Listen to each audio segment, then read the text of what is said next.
美国想打造环太平洋火力环，中国正是把心，但是美国的导弹真的能和我们比吗？美国差的可不是一点两点。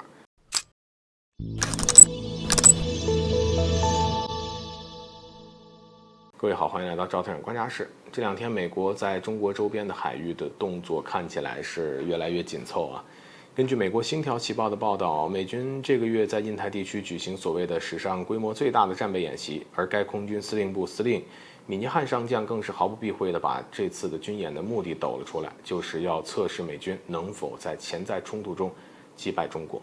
而参加这次军演当中，除了五眼联盟的成员，法国和日本也参与其中。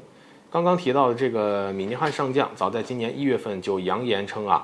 美国将在2025年与中国开战，渲染紧张气氛。美国军队由这么一群激进分子掌控着，天天将美国带入被害者的角色，迟早得出事儿。不仅是美国空军正在蓄势待发，美国的陆军的陆地作战部队也是蠢蠢欲动的状态。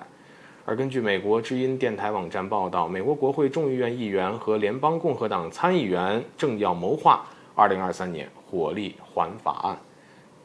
按照他们的想法，主要是想通过控制太平洋的火力部署来达到抑制中国导弹优势的目的。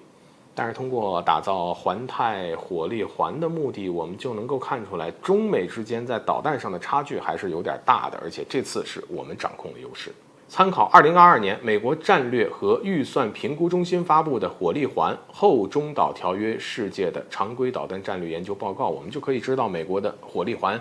主要是依据短程、中程、远程导弹3个标准来划分，而这也是正好撞在了中国的枪口上。中国在这3个标准导弹上的发展总体要比美国强特别是在远程导弹上，我们的东风26导弹射程已经达到了4000公里，直接打到了美国的关岛，也是没有什么压力的。但是美国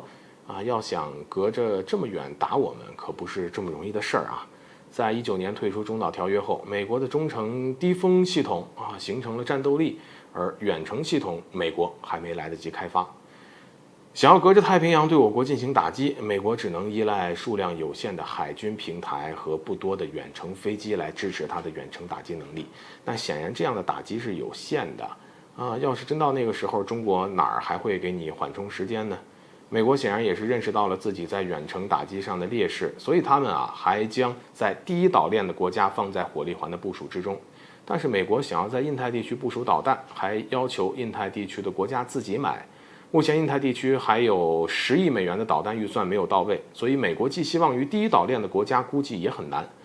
再看美国现在武器库里还有没有那么多弹药呢？也是大家比较关心的话题。毕竟包括美国总统拜登在内的美国官员就不止一次的说，援助乌克兰已经让美国弹药不足了。其实美国还是要先好好修整修整，别再天天想歪点子，劳民又伤财，不值得。